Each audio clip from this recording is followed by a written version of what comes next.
Hello everyone. Today we are going to discuss very important topic. आज का जो lecture है काफ़ी इंपॉर्टेंट होने वाला है क्योंकि आज हम मेगालिथिक कल्चर के बारे में डिस्कस करेंगे। तो मेगालिथिक कल्चर क्या है और इसके क्या हिस्टोरिकल सिग्निफिकेंस हैं, ये सारी चीज़ें हम आज के लेक्चर में डिस्कस करेंगे। और जैसा कि मैंने बताया है कि ये IAS सोशल चैनल है और इस लेक्चर का जो हैंडआउट जो है वो आपको नीचे डिस्क्रिप्शन बॉक्स में मिल जाएगा। टेलीग्राम चैनल पे आपको जाना है, वहां से आप उस इस लेक्चर के हैंडआउट को प्रिंट आउट निकाल सकते हो, उसका डाउनलोड कर सकते हो, फिर बाद में उसका चाहे तो आप प्रिंट आउट भी निकाल सकते हैं या तो आप चाहे तो जो सॉफ्ट कॉपी है उसको भी यूज कर सकते हैं। तो let's start about megalithic culture. तो अगर हम मेगालिथिक कल्चर की बात करें तो जैसा कि अगर आप जानते हैं कि जनरली अगर हम इंडस वैली सिविलाइजेशन की बात करें और वैदिक सिविलाइजेशन की बात करें तो नॉर्थ इंडिया की हिस्ट्री ये जो है लगभग हम 4500 बीसी से लेकर लगभग 500 बीसी के बीच में ये नॉर्थ इंडिया का इतिहास था। लेकिन अब बात ये उठती है कि जब नॉर्थ इंडिया में ये सारी चीजें चल रही थी तो साउथ इंडिया में क्या हो रहा था। ऐसा तो था नहीं कि साउथ इंडिया में कोई लोग ही नहीं थे, साउथ इंडिया में भी कुछ लोग थे। अब उनके इतिहास के बारे में समझना भी जरूरी है, ठीक है। तो वो जो हिस्ट्री है, थोड़ा सा मैं एक ओवरव्यू बता देता हूं। तो जो साउथ इंडिया की हिस्ट्री है वहां पे कोई लिटरेरी एविडेंसेस नहीं मिलते हैं, इस वजह से वहां पे कुछ बरियल साइट्स हैं, ठीक है, कुछ बरियल साइट्स है, कुछ कब्र ऐसी मिली हुई है और जिन कब्रों के माध्यम से हम साउथ इंडिया के इतिहास को समझने की कोशिश करते हैं, ठीक है। तो होता क्या था कि लगभग थाउजेंड बीसी से 300 बीसी के बीच में साउथ इंडिया के लोग अपने मरे हुए लोगों को कुछ कब्रों में, कुछ खास तरीके की कब्र में, कुछ बरियल्स में, ठीक है, दफनाते थे। और हम उस इतिहास को, उस साउथ इंडिया के इतिहास को इन कब्र के माध्यम से, उन कब्रों की जो हमने स्टडी की है, उन जो बरियल साइट्स की स्टडी की है, उसके माध्यम से हम वहां के हिस्ट्री को समझने की कोशिश करते हैं, ठीक है। तो वहां के लोग क्या करते थे, इस पीरियड के लोग क्या करते थे कि भाई कोई कब्र है तो कब्र के ऊपर बड़े बड़े पत्थर इंस्टॉल कर देते थे, बड़े बड़े पत्थर इंस्टॉल कर देते थे। इसी वजह से इस एज को मेगालिथिक कल्चर कहा गया है। मेगा यानी कि वेरी बिग एंड लिथिक यानी कि स्टोन। तो they use to install very big stones on these burial sites. And since we try to decipher the history of South India through these megalithic sites, we call this era as megalithic culture, ठीक है। इसको megalithic culture के नाम से जानते हैं। तो time period हो गया 1000 बीसी से 300 बीसी के बीच में, ठीक है। और दूसरी चीज जानने वाली है कि भाई ये जो कब्र थी वो पॉलीलिथिक भी हो सकती थी या मोनोलिथिक भी हो सकती थी। मोनोलिथिक का मतलब है सिर्फ एक बड़ा पत्थर रखा जाएगा, पॉलीलिथिक का मतलब है जैसा कि आप इसमें देख सकते हैं, इस वाली इमेज में बहुत सारे पत्थर रखे गए, तो ये एक पॉलीलिथिक साइट है, ये एक पॉलीलिथिक साइट है, ठीक है। तो मेगालिथिक साइट्स में से कोई साइट्स पॉलीलिथिक भी हो सकती है और कोई साइट मोनोलिथिक भी हो सकती है। मोनो यानी कि वन, पॉली यानी कि मोर देन वन, ठीक है। दूसरी चीज, तीसरी चीज ये जानने वाली है कि भाई ये टाइम पीरियड जो था साउथ इंडिया में, ये आयरन एज का समय है, आयरन एज का समय है। क्योंकि जैसा मैंने बताया कि आयरन एज 1500 इंडियन कंटेक्स्ट में 1500 बीसी से लेके 500 बीसी वाले पीरियड को हम आयरन एज जानते हैं, जिसको हम वैदिक सिविलाइजेशन भी बोलते हैं। वैदिक सिविलाइजेशन को दो हिस्सों में डिवाइड किया जा सकता है, अर्ली वैदिक पीरियड और लेटर वैदिक पीरियड। अर्ली वैदिक पीरियड यानी कि 1500 बीसी से लेके 1000 बीसी के बीच में, और लेटर वैदिक पीरियड यानी कि 1000 बीसी से लेके 500 बीसी का जो पीरियड है, ठीक है, 500 बीसी का जो पीरियड है। तो ये जो एज है, जो मेगालिथिक कल्चर है साउथ इंडिया का, वो आयरन एज से बिलोंग करता है, ठीक है। चौथी चीज ये है कि भाई मेगालिथिक कल्चर के बारे में हमारे पास कोई भी लिटरेचर मौजूद नहीं है। We don't have any written records of megalithic culture. That's why we try to understand the history of south India through whatever artifacts, जो भी आइटम हमें इन कब्र से निकले हैं, उन आइटम के थ्रू हम इसके साउथ इंडिया के इतिहास को समझने की कोशिश करते हैं, ठीक है। चलिए अब इसके फीचर्स को देख लेते हैं। तो फीचर्स के बारे में पहली चीज जानने वाली यह है कि पहला सवाल यह उठता है कि भाई पत्थर रखे ही क्यों जाते थे, ठीक है, why big stones were installed. तो इसका जवाब है आइडेंटिफिकेशन। आइडेंटिफिकेशन, जैसे आज के समय में अगर आप देखोगे तो कब्र के ऊपर इस तरीके से क्रॉस होता है और क्रॉस के ऊपर कुछ नाम वाम लिखे रहते हैं, ठीक है, क्रॉस के ऊपर कुछ कुछ नाम इस तरीके से लिखे रहते हैं, तो भाई उससे पता चल जाता कि ये इन फलाने की कब्र है, इस समय मरे थे या जो भी है वॉटेवर। लेकिन उस समय चूंकि लिटरेचर का आविष्कार नहीं हुआ था, इस वजह से हम पत्थरों को रख के उसको पहचानते थे, और हर कब्र के लिए एक अलग यूनिक पैटर्न का पत्थर रखा जाता था, एक यूनिक पैटर्न का पत्थर रखा जाता था। तो इस वजह से पहली बात यह है कि भाई कब्रों के ऊपर पत्थर क्यों रखते थे, ताकि अलग अलग लोगों की कब्रों को आइडेंटिफाई किया जा सके। फिर बात है कि भाई डेड बॉडी के अलावा, डेड बॉडी के अलावा और कौन से आइटम्स उनके कब्र में उनके साथ गाड़े जाते थे। जैसे कोई डेड बॉडी है तो डेड बॉडी के साथ, डेड बॉडी के साथ और क्या क्या आइटम्स और कौन कौन से आइटम्स बरी किए जाते थे। तो ये जानने वाली बात यह है कि भाई day to day utility items, day to day utility items, utility items को उनके साथ गाड़ा जाता था। इसका मतलब यह है कि बहुत ही प्रेशियस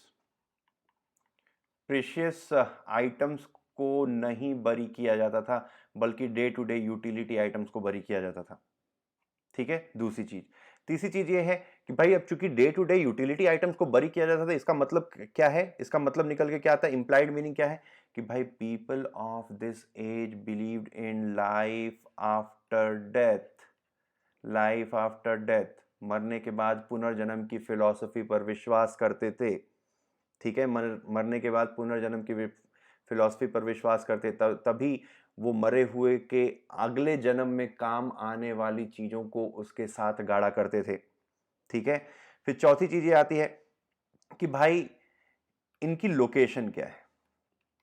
तो लोकेशन तो जनरली आपको हिली एरियाज में ये देखने को मिलेंगे, हिली एरियाज में देखने को मिलेंगे। जितनी भी आपको ये मेगालिथिक कल्चर की साइट्स दिखेंगी वो हिली एरियाज में देखने को मिलेगी। अब हिली एरियाज में देखने को मिलेगी तो इसके कुछ और चीजें निकल कर आएंगी जो हम आगे डिस्कस करेंगे। पांचवी चीज ये है कि भाई सिर्फ जो भी आइटम मिले हैं वो आयरन टूल्स ही मिले हैं, iron tools only, no bronze, no bronze, no bronze tools, ठीक है। तो आयरन टूल्स मिले हैं या स्टोन के चीजें मिली हैं, तो या लोहे के हथियार मिले हैं या लोहे के बनी हुई चीजें मिली हैं या तो पत्थर की बनी हुई चीजें हैं, ब्रॉन्ज की कुछ भी नहीं मिली है। तो इसका एक बहुत ही इंपॉर्टेंट ये है कि भाई साउथ इंडिया में, जैसे अगर हम नॉर्थ इंडिया की बात करें तो नॉर्थ इंडिया में सबसे पहले भाई स्टोन एज थी, स्टोन एज के बाद भाई ब्रॉन्ज एज या चाल्कोलिथिक एज आई, फिर उसके बाद आयरन एज आई, आयरन एज आई। लेकिन साउथ इंडिया के कंटेक्स्ट में स्टोन एज के बाद डायरेक्टली आयरन एज आई, कोई ब्रॉन्ज एज नहीं आई साउथ इंडिया की हिस्ट्री में। वेरी इंपॉर्टेंट थिंग, ठीक है। साउथ इंडियन के कंटेक्स्ट में, साउथ इंडिया की हिस्ट्री के कंटेक्स्ट में there was no bronze age और there was no chalcolithic age, ठीक है। फिर छठवीं इंपॉर्टेंट चीज ये है कि भाई एग्रीकल्चर के जो टूल्स हैं, एग्रीकल्चर के टूल्स जनरली बहुत कम मात्रा में मिले हैं या ना के बराबर मिले हैं। जनरली जितने भी टूल्स मिले वो हंटिंग और गैदरिंग से रिलेटेड टूल्स मिले हैं। इसका मतलब ये है कि भाई agriculture was not a very prominent mode of occupation या prominent mode of livelihood for the people of megalithic culture. They were mostly hunters and gatherers, ठीक है। Mostly they were hunters and gatherers, ये ध्यान देने वाली बात है, mostly they were hunters and gatherers, ठीक है।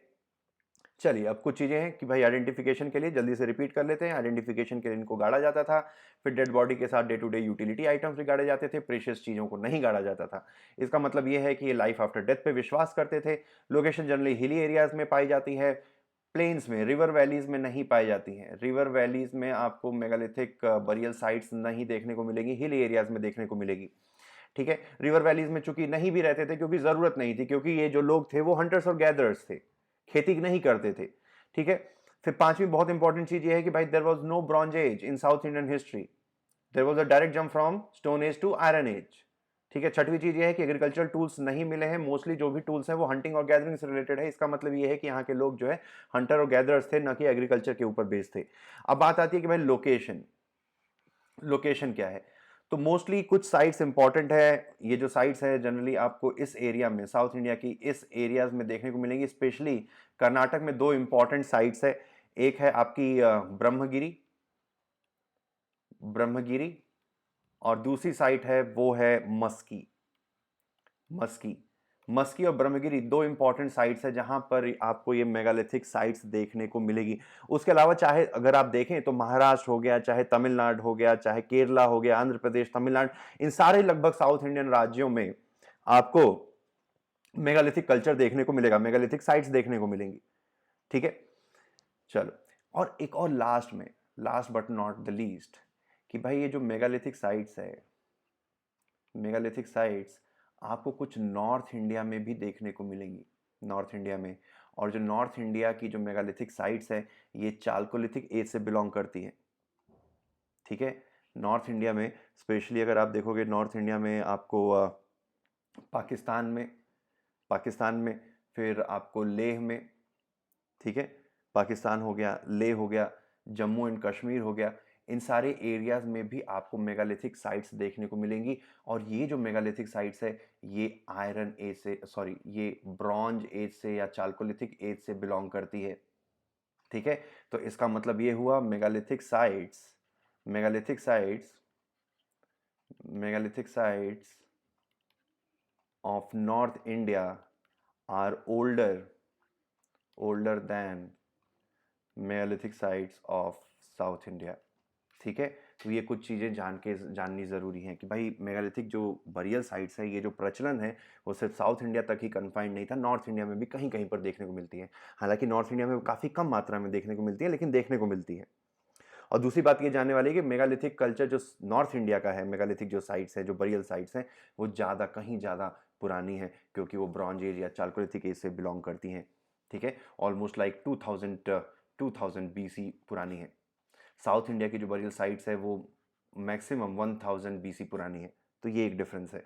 तो this was about megalithic culture. तो don't forget to subscribe our channel, और to also like it and try to share with among your friends। तो this was IA social channel. इसका hand out जो है आपको नीचे डिस्क्रिप्शन बॉक्स में Telegram channel पे मिल जाएगा। वहाँ से आप हमारे टेलीग्राम IA सोशल जो टेलीग्राम चैनल है उस पर जाकर इस हैंड आउट को डाउनलोड कर सकते हैं। तो thanks for watching, have a nice day.